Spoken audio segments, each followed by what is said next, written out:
Sementara itu pemirsa, kerusuhan di Wamena, Papua memaksa sebagian warga Sulsel kembali ke kampung halaman mereka.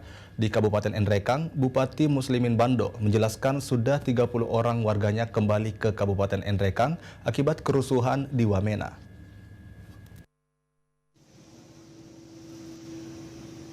Sejak kerusuhan terjadi di Wamena, ribuan warga Sulsel diungsikan ke daerah Sentani, Papua. Bahkan sebagian warga Sulsel memilih kembali ke kampung halaman mereka di sejumlah daerah di Sulsel.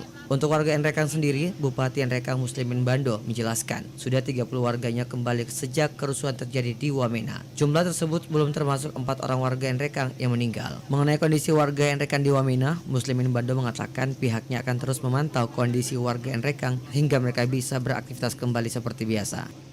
Tentu kita hanya bagaimana dinas sosial, Basnas nanti memberi perhatian khusus.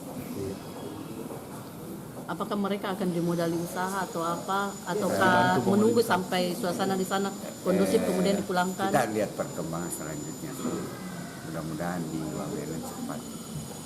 Muslimin Bando menambahkan 4 orang warga Nrekang yang meninggal di Wamena disebabkan karena mereka terjebak saat kebakaran melanda tempat tinggal mereka. Nur Fitri, Celebes TV.